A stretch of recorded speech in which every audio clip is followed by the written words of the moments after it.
Okay. Yay, hey, how's it going, guys? Welcome to the Madness Network Countdown Kickstarter for Epic of Darkness with Michael T. Gonzalez, guys. Welcome to the party, man. How does it feel, dude? Oh, it feels great. Finally, it's feeling awesome. Hopefully, by the end of this, it'll feel even much better. Yeah, you get that Man, like once you fund, you kind of deflate, don't you? Like you're relieved, and then you're like gravy, gravy, gravy, gravy. I gotta make the fucking gravy, dude. Well, this time it's not. I just put like a $500 minimum goal just because I had already paid for the book to have it done.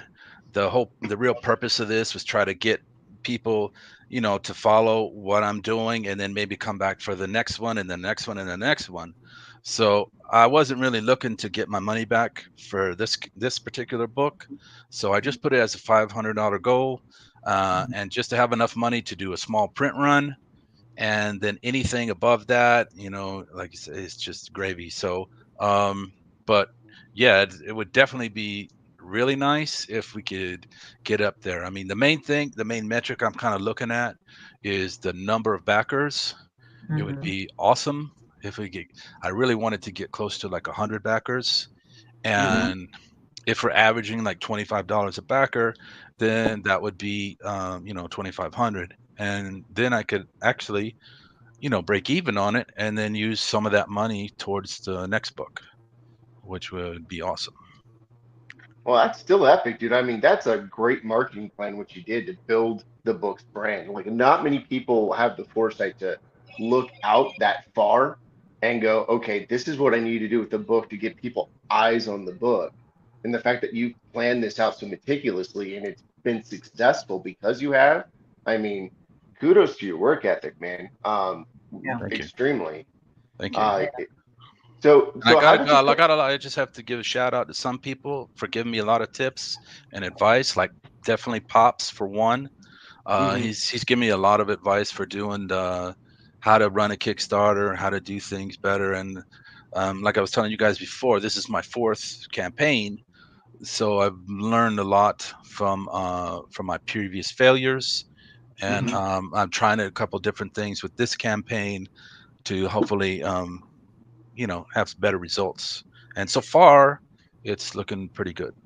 No, this looks darn good. It's like almost like 2 to 3 times more than you've funded for. So I think that's really awesome. How many Yeah. campaigns have you done, and if any has failed? And the reason why is that I have my own personal stories that I'll share with you on that. So Okay. you can be All candid right. here. It's not All right. it's not a bad thing. All right. Yeah. So this is my fourth campaign on Kickstarter. I did a couple also on Indiegogo that failed. And so what I did is, so I was living in China back in from 2008 to 2015, and I had become aware of like comicsology and how the internet had made it like easier or more possible to make comics and get them out to people. So I started to get back into this, and this is back in like 2013, I think, is when I wrote the first script and tried to do the first book, which was 6-8, which became 6-8, and which is available on this campaign too. You can get a copy of that. Uh, so so I've been basically planning this out since then. Because a lot of this stuff has been long-term goals and long-term plans to get to this point. And the whole idea of what I started off was, okay, I can put my own money into making the books. I can invest in this, and hopefully down the road, I can make a return on it. So I can build an audience, and people will see that, like, okay, this guy is serious. Um, um, I studied a long time for how to write specifically for comic books, uh, and I try to find the best artists that I can afford to work on the projects that have professional quality artwork. Uh, and when I send the books out, I've put them in Mylar bags. Every book is in a Mylar and in a Gemini mailer and all this kind of stuff. So I just want people to see that I'm very serious about this. I take this very seriously, and but obviously at some point I need to be making the money back somehow, because I'm not independently wealthy. I mean, I haven't worked for 2 years, and my wife is the one supporting the family, and we're living off of less than $40,000 a year. So I hear uh, you. we don't. It's not Oh, like I'm absolutely. rich and that I can, just keep spending money on this.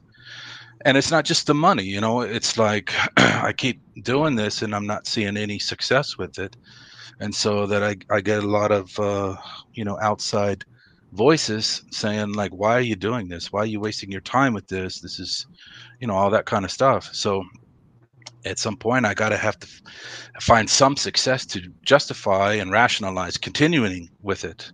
And so that's kind of where we're at right now. Is this project is, if this wasn't successful, then this probably would have been the end of it for me. So luckily it looks to be pretty successful, and well, it's as long I mean, in terms of what I consider success, it's not making millions of dollars, but it's from my perspective, it's good enough at this point to keep going on, and I can show to people, see, look, I've made some headway. I've got more backers. We've made more money. There's more exposure. More people know about it. More people trust in what I'm doing, and so we can continue with it. Um, so hopefully people So, will jump on. how did you come up with this title, man? Like, what was the driving force in your creativity to open the stories up the way you have, man? Because the artwork and the dialogues from the pages that were shared to me, they looked awesome, man. Thank you. And I'm really excited. I'm really excited to see how this book turns out, man. Really, I Thank you. am. Thank you. Yeah. So the title "Epic of Darkness" is I was, well, like I said, I was living in China, and I was actually writing screenplays as well. And I was coming up with a horror Oh, concept for a feature-length screenplay. And I was doing research, and I found this book. Supposedly, there's this ancient Chinese book that translates into Epic of Darkness, the title. And it's something about like the spirits and supernatural kind of things. So I just thought it was like a cool title. Um, so I kept it, and I thought about, yeah, well, maybe one day I'll use that. And Hmm. so I just held on to that, and then I did a couple of short stories because I Hmm. was thinking that, working on shorts was kind of a good way to hone my skills as a writer. So I was doing a couple of shorts, and a couple of them were like horror related. Had some violence and some gore and all this kind of stuff. And and I had the other book. It's called Book of Legend, which is also on this campaign. It's printed and people can get it. But those stories were like all ages kind of a story. It's sort of like a more mainstream, like a superhero sort of kind of book. So the horror stories didn't really fit in with that. So I put those on the shelf and figured, okay, I'll need to do something with them later on. So we get to this point, and I'm like, well, I got these stories. I got a ton of ideas for different horror stories, some like dark humor, dark fantasy, like slasher stories, zombie stories, all this kind of stuff. And instead of like trying to come up with this single comic for each one of those ideas, I could create another anthology and just put them all in there together, and then present that to people. And the basic idea is like I kind of want to emulate 2000 AD, that the way that they usually have, they feature a story with Judge Dredd, but then there's a couple like backup stories, but he's the focus of the book. And so that's the same way what I want to do with this one is the character that you see on the cover for this one. She's going to be the focus of the book, but there's going to be a lot of other backup stories and other characters that will be in there, and some of them will be serialized, and some of them will be standalone, self-contained stories. So I yeah. just I just have a So, lot of ideas that kind of fit in the genre of horror. So I figured they could all kind of go into this one book. Yeah, so it's how good did for. you? Oh, I'm sorry. I Oh, was just going to take a quick mention. I apologize. As I said, guys, just to let you know, my internet's been kind of shitty, so I apologize. So I'm trying to go and get this guy's thing going on too. I apologize on that. But I wanted to say that some of this stuff reminds me in some ways of hack and slash. Oh, absolutely. It looks awesome. Yeah. And Patrick Seeley says all Michael's books are awesome. Oh, well, thank you, Patrick. Thank you, Patrick. Appreciate that.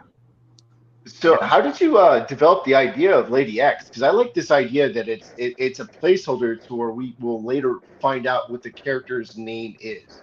Like, what inspired you to do that? Basically, it was okay. There's two components to that. One is that it's kind of inspired. The general concept is kind of inspired by Clint Eastwood's Man with No Name westerns.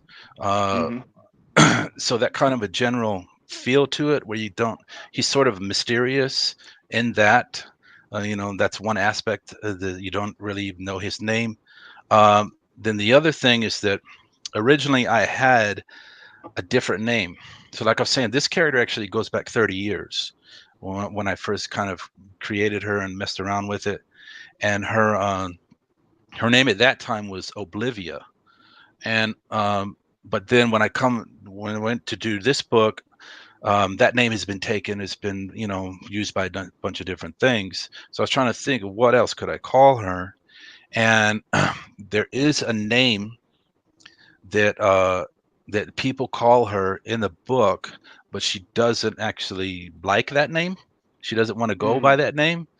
So I just, instead of me so it was like a problem that I was thinking of, like, what can I call this character? But then I thought, well, maybe the problem is something good, in that, the whole idea of like, what is her name is an aspect of the story itself. That like the characters and all the people in there don't know what her name is, or they use different names for her. And this can add to the whole mystery of the character and of the story. So I figured, okay, I'll just run with that and let it so that be like in the first story, nobody will say what her name is, or, we won't see what her name is. But in the second one, you're going to see when, somebody will say her name, but it's not officially her name. So it was just kind of a way of keep going with the whole mystery thing of the character and the story. Dude, that's awesome, man. And thank you. Yeah, when I was looking at the way the story was developed, like I like the idea that there's this fallen angel, in this fallen world, like a Sodom and Gomorrah type world, and she has to prove herself. I mean, like the typical, a very dark hero's journey, so to speak, with a horror element. What inspired that, man? Because that's pretty heavy, like, pretty heavy in concept. Well, part of it, again, it goes back to the original character. The original character was kind of like this. This was like in the early 90s. So, you thinking of like all the stuff that like Emmett, Rob Liefeld, McFarlane, and all those guys came up with, that extreme kind of stuff. So part of that is that this character was like the supernatural sort of assassin, kind of femme fatale sort of a character. And by the way, a lot of this stuff that I'm telling you, the backstory is in a PDF that I'll have in there. It's called The Making of, which goes through a bunch of all of this kind of like development of the character. But anyway, so that was part of it. And then the other part was just that just her sort of like a attitude, sort of like her demeanor, her personality, that I thought about when I was writing it and coming up with it. I thought about like Mae West. I know this is like an old reference, maybe a lot of people don't know, but Mae West is like this is very sort of like, she was like in burlesque. She's very kind of like saucy, used her sexuality, but she was also very smart. She knew how to use people. She had a lot of funny sayings like, she's like, how to whistle, don't you? You just put your lips together and blow, all this kind of stuff. So it's just kind of like the personality that I thought fit with his character. And the other thing was that with this story, I wanted it to kind of like not plan things out so much. Because usually in the other books and the stories that I do, like just for example, like the Neotheric, which is the dinosaur book that you can also get here, it's I've plotted that out for like 50 issues, and this is kind of like something I like to do. Is like I'm very much into details. I need to know like what's going to happen 10 issues from now because I want to set it up right now, you know. But for this Right. one, I figured, well, maybe play a little dangerous game and not do that. Like for me as a writer, there's also this kind of a journey, whereas I don't really know where this is going to end up. I don't really know all of the details about how this character is, where she's going to end up, what's going to happen to her at the end or anything. It's for me, it's a journey of discovery also. It's like I find little things, just like the thing with the name that I was talking about. I at the beginning I thought, okay, I got to come up with a name for her. But then at the, as I went along, I said, hey, maybe it's a good thing that I don't have a name for her, and I can use that in the story, to create more like mystery. So there's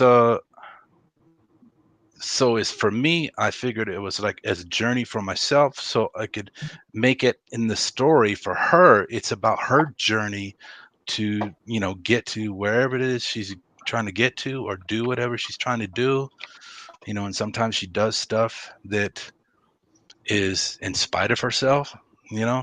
She's kind of like a chaotic personality. So I thought that would maybe that would work with the story. Just approach it that Dude, way. It kind of reminds me of the Prophecy, where they did the Prophecy trilogy with Christopher Walken as I think Gabriel, and he's pissed off about like how the angels and there's war in heaven, like the archangels and the angels are fighting against each other. And one's loyal to God are still up there, and the archangels that are not really happy with serving humanity because they go like, okay, what's the point of this? But they're not exactly demons; they have fallen. But there's this war in heaven. Are you familiar with that movie? Oh, absolutely, man. I I saw the love it. first one. I didn't know there was a trilogy. Yeah, it was Oh like a yeah. yeah, like there was like three. Like the first one was the one that you're familiar with, the Prophecy, and then they had another one where they have a kid, like I forgot her name, she was in Flashdance, but Jennifer Beals like has a kid. And the last one is like when the kid grows up and Gabriel has to actually protect him, which Gabriel was actually dethroned as an archangel. So it's not like a typical war between the angels and all that, like where was the initial one with Lucifer and all that. But it was interesting because it was an interesting concept because Gabriel, when he looked at his personality in the first book or in the first movie, he was kind of chaotic that way. Like, why the fuck are you even doing this shit with humans or nothing? Like, why Yeah. am I here? It's one of the very few Christopher Walken like film series where he doesn't do the Christopher Walken thing, where he actually tries to act, and it's actually he does really good. And that's not to dig on the guy because obviously he's talented, but it's just you could tell like in He certain can movies tap he dance. just yeah He can tap dance. He was in Fat Boy Slim's, yeah like, I forgot what the video was, but that's actually him tap. I mean, obviously he's not flying around, but he's tap dancing. But the thing of the idea of angels like being more than what they are, I think, is a very kind of a cool thing to touch on or a trope to touch on. well, absolutely Yeah, the basic thing, like I'm not really a religious person. I just sort of know a little bit about some things. And one of the story that I heard was that so that God created the angels, okay, and then God created man. And then he told the angels, because I created man, now you have to be subservient to man because they're my creation. And that some of the angels didn't like that. They was like, oh, these men they're flawed. They have all these kind of problems. We're not going to do that. And that was why the angels were cast out of heaven. And so then that's why you have like Satan and all these other angels that are like bad or whatever. Uh, so the basic sort of plot that I thought would be interesting is like, what if one of those fallen angels is now on Earth among humans that she really despises. She thinks they're like insects and all this kind of stuff. So and then play with that, and that would be sort of like what the basic plot would be is like how she would she's kind of stuck with all these creatures that she she hates and all this kind of thing, and then how does she get out of that, and how it affects her and all this kind of stuff. It kind of makes Oh, me think of like it adds when you put it in that way, or you put the demons versus angels in that way, you understand why you never make a deal with the devil. It's not because it's forbidden. It's inherently they fucking hate you. Like, there's no way you want to make a deal with something that actually hates your existence. And Yeah. I'm not saying she's a demon, she's different, but it's like it's kind of one of those. It kind of reminds me the story in a way. Like, if you ever heard of that anime Black Butler. I've never heard of it. oh, oh, Oh, it's great. so there's this guy named Sebastian, and he's the devil. And CL strikes the protagonist strikes a deal with the devil because he's about to be a child sacrifice. So basically, when CL dies, or however the contract is that Sebastian will go. Sebastian poses as his butler, but he's really a demon. And you thinking just about, I don't know if this is the character, but just about that Sebastian actually cares about him. Like, no, he doesn't give a shit about anybody, So I'm just wondering if it's that kind of writing in that book, or that's how the characters, or does she actually kind of get a soft spot towards us humans in some ways? Or should Yeah. we find out and get the book? Yeah, there's this first story, this first adventure that she's on. You'll see that the impetus for it is because someone came to her for help. So it's going to start off, what we're going to see is that she's just wrecking havoc on people, just slaughtering people. Uh, and then what we're going to see eventually is, why is she doing this? And it's going to be because uh, because of her empathy. She's not just like a like a hateful or violent or whatever. She does care about things, and so she's a complicated character. It's not just like oh, I'm just like, I just go out and kill people or whatever. She's not like a serial killer or anything like that. There is more to her than just slaughtering pigmen. Yeah, I mean, Go on, she Tony. really she really sounds like the Magneto character, where like I'm superior to you, but then eventually there's that arc of like of humility that they have to walk through and relearn certain things, and Mhm. it feels good, man. Like it just, the idea just feels amazing. So the next question we got for you, man, is how did you get with the art team, dude? Because I mean, the art pages are awesome. How did you pick which artist did what story? Well, I just searched for people. A lot of them I found on Facebook, on the different groups. Like artists posting on Facebook, some on Instagram, and then I just think, just consider, like, what is the story about? What is the tone of the story? And then just try to find an artist that matches that. And, if I'm like making something that's kind of like comedy, want somebody who's really good at expressions, facial expressions, and sort of maybe kind of draws in like a traditional, like, not cartoonish way, but, just like a typical, like, comic book, mainstream comic book you might see. Um, and then just try to think about, like, how does this style of art fit with the tone of the story, and then obviously you got to take into consideration, like, can I afford their page rates and stuff, and if they're available and all that kind of stuff. So it's not easy. It takes a while to try to maneuver through all of this and try to find somebody. uh, and then sometimes you work with somebody and say, oh, this is great, and then you never hear from them again. um, so it's just one of those things about making comic books, that you just gotta trudge through and try to make it work. So, what's the next step? I mean, because now, the Kickstarter is being successful. What's going to be the next step for this book? Are you going to be promoting it at book sightings? Are you going to be doing any shows upcoming with anything? Like, where can fans come see it, get the book once it's done? Well, What I are your do. plans for distribution? I do have some cons, a couple more cons this month for the rest of the year. There, I live in Asheville, so we have got one in Asheville, like right at the end of the month. There's this other town over called Waynesville. I'll be doing that not this weekend, but next weekend. That's all for this year. I'll have to sort of like reassess things next year and see if I can keep going to different cons and things. So one thing is definitely going to cons and trying to sell the books in person. And then obviously doing the Kickstarters, and like when the next Kickstarter comes up, have copies of this book still available.